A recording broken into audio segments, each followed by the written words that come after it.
ओम गणेशाय नमः। ओम नमः शिवाय। मैं निखिल ज्योतिष आचार्य आप सभी का मेरे चैनल पर पुनः स्वागत करता हूं। आशा करता हूं कि आप सभी स्वस्थ होंगे। महादेव की कृपा आप सभी पर सदैव बनी रहे।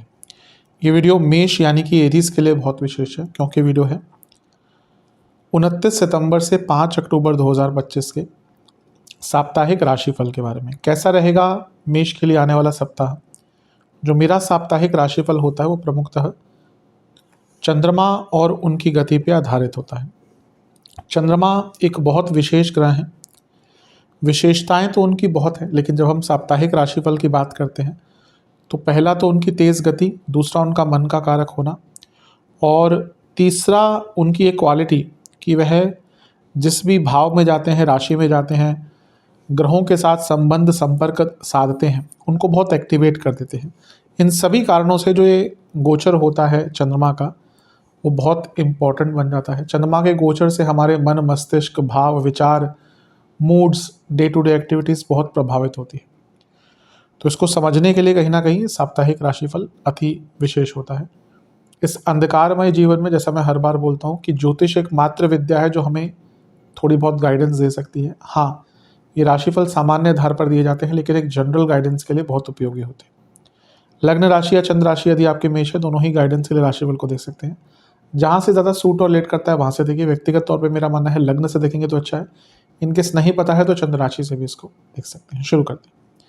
चंद्रमा आपके नवम भाव यानी कि धनु में आ जाएंगे 29 तारीख को सुबह 9 बजे, और सुबह 4 बजे, अर्ली मॉर्निंग 4 AM, और 1 अक्टूबर दिन के 3 बजे तक यहीं पर रहेंगे। चंद्रमा का नवम में आना अच्छा होता है।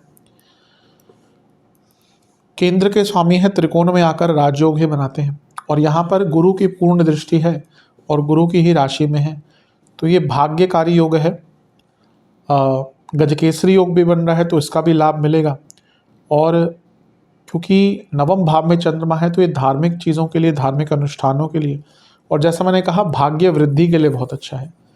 गुरु क्योंकि 12वें घर के स्वामी है तो विदेश संबंधित लाभ भी मिलेंगे, और चंद्रमा का नवम में आना व्यक्ति के जीवन में नए मौके खोल सकता है, क्योंकि भाग्य व्यक्ति का साथ देता है। वक्री शनि की दृष्टि भी है 10वीं, क्योंकि शनि आपके 11वें घर के स्वामी हैं और कर्म भाव के स्वामी हैं, तो करियर में कुछ चीज़ें आगे बढ़ सकती हैं, लाभ विदेश से प्राप्त हो सकते हैं।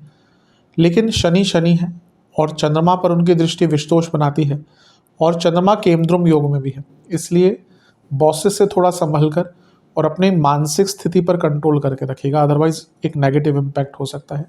केतु का प्रभाव भी है यहाँ पे चंद्रमा पर, तो कभी कभी ना व्यक्ति बहुत पास्ट में चले जाता है कि तब ये हुआ था, तब वो हुआ था। वैसे भी मेष वाले लोग कई बार अतीत में ही रहते हैं, तो थोड़ा सा इस चीज़ से अपने आप को दूर रखेंगे तो आपके लिए काफ़ी अच्छा रहेगा।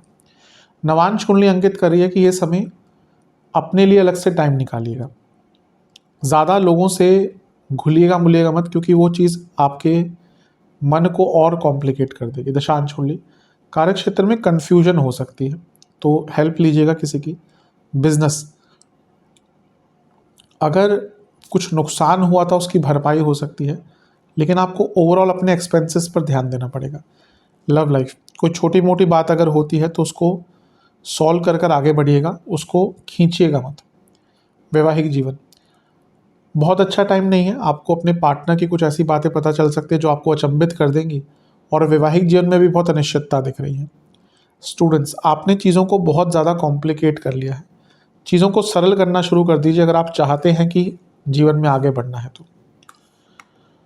सेहत के दृष्टिकोण से इन्फ्लेमेशन, जोड़ों का दर्द और इंडाइजेशन, और कफ रोग, चेस्ट की प्रॉब्लम। सर्वाष्टक 10वां घर बली है। कार्य क्षेत्र में काम अच्छा कर पाएंगे, लेकिन जहां कन्फ्यूजन हो वहां पर पूछ लीजिएगा। 1 अक्टूबर चंद्रमा दिन के 3 बजे आपके 10वें घर में आ जाएंगे यानी कि मकर में, और 3 अक्टूबर रात के 10 बजे तक यहीं पर रहेंगे। चंद्रमा का 10वें घर में आना अच्छा होता है। केंद्र के स्वामी हैं और एक केंद्र में ही बैठे हैं, तो ये राजयोग की स्थिति है। और यहाँ पर उन पर मंगल की दृष्टि भी है जो खुद लग्नेश है। अब क्योंकि वो लग्नेश है तो ये करियर में कुछ अच्छा काम करने का मौका मिलेगा। चंद्रमा 10वें से सप्तम के स्वामी है तो रिकॉग्निशन, और क्योंकि मंगल अष्टमेश है तो ये जॉब चेंज का मौका भी देगा। तो एक प्रकार से योग बहुत अच्छा है। बस ध्यान ये देना है कि यहाँ पे चंद्रमा गुरु से अष्टम में हो गए तो शकट योग बन गया, और शकट योग से क्या होता है, चीज़ें अटकती हैं। और अभी भी केमद्रुम योग बना हुआ है, राहु केतु को उसमें नहीं कंसिडर करते। तो कार्य क्षेत्र में अब ऐसा तो नहीं कि हर कोई व्यक्ति जॉब चेंज करना हर टाइम चाहेगा। जो चेंज करना चाहते हैं अच्छा है, लेकिन जो नहीं चेंज करना चाहते उनके लिए बहुत अनिश्चितता, बहुत कन्फ्यूजन और फोकस की कमी आ सकती है। तो अपने फोकस पर निरंतरता से ध्यान दीजिएगा, क्योंकि रिकग्निशन आदि का योग तो है अच्छा, लेकिन अगर आपकी खुद की कुंडली में चंद्रमा या बुध बहुत प्रभावित है, नेगेटिव है, तो उन लोगों के लिए यहाँ पे थोड़ी प्रॉब्लम भी हो सकती है, क्योंकि फोकस घट जाएगा और इसका प्रभाव नहीं केवल करियर पे, पूरे जीवन पर भी पड़ सकता है। शकट योग बन रहा है तो चीज़ें विलंबित भी होती हैं। नवांश कुंडली कभी कभी बहुत अकेलापन लगेगा, कोई बात नहीं, सबके साथ होता है ऐसा। दशांश कुंडली कार्य क्षेत्र में समय की मूल्यता पर ध्यान दीजिएगा। दशांश को बिजनेस में ना ऐसा लग रहा है कि बहुत गलतियां हो रही हैं, और कुछ लोग आपके ही साथ हैं जो आपके बिजनेस को आगे नहीं बढ़ने दे रहे, स्पेशली जिनके बड़े बिजनेस हैं। ध्यान दीजिए, कोई घर का ही भेदी है जो तंग कर रहा है। लव लाइफ के हिसाब से जो प्रॉब्लम्स हैं उनको फेस कीजिए। अभी लग रहा है प्रॉब्लम से भाग रहे हैं, और दोनों ही। वैवाहिक जीवन प्रैक्टिकल रहिए, कोई ऐसी फॉल्स होप मत रखिए कि रातों रात चीज़ें ठीक हो जाएंगी, ऐसा नहीं होता।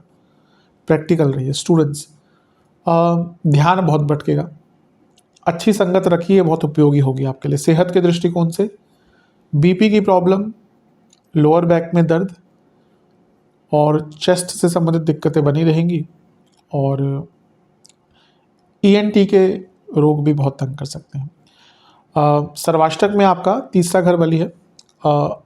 टाइम मैनेजमेंट पर अगर आपने ध्यान दिया तो ये हफ्ते का जो भाग है ठीक ठाक जाएगा। जहाँ टाइम मैनेजमेंट भूले वहीं पर चीज़ें आपके विरुद्ध हो जाएंगी। 3 अक्टूबर रात के 10 बजे चंद्रमा राशि बदलकर आपके 11वें घर में आ जाएंगे, यानी कि कुंभ में, और सप्ताह के अंत तक यहीं पर रहेंगे। इसी दिन बुध का भी गोचर होगा, और बुध आपके सप्तम भाव में आ जाएंगे। चंद्रमा का लाभ स्थान में आना एक प्रकार से अच्छा होता है, क्योंकि वो चौथे घर के स्वामी है, ये एसेट्स का भाव है, प्रॉपर्टी लेना चाहते हैं। राहु भी साथ में है तो विदेश में प्रॉपर्टी लेना चाहते हैं, या लेट्स से कोई आप बड़ी प्रॉपर्टी ढूंढ रहे, जैसे ना फार्म हाउस टाइप, या एक तो होता है कि भाई शहर में आप छोटा प्लॉट ढूंढ रहे हैं, फ्लैट ढूंढ रहे हैं। राहु का प्रभाव कभी कभी उन लोगों के लिए बहुत उपयोगी होता है जो बड़ा कोई लैंड देख रहे हैं। आप कोई फार्म हाउस ढूंढ रहे हैं, आजकल होता है कि लोगों में होता है कि कोई एग्रीकल्चर लैंड ले ले फिर बाद में उसमें कुछ बनाए, तो उन लोगों के लिए बहुत अच्छा है। लेकिन नहीं भूलना चाहिए कि ग्रहण दोष भी है, इसीलिए थोड़े लालच से बचें। कोई भी डील अगर करनी है तो पहले सारी जांच कर लें,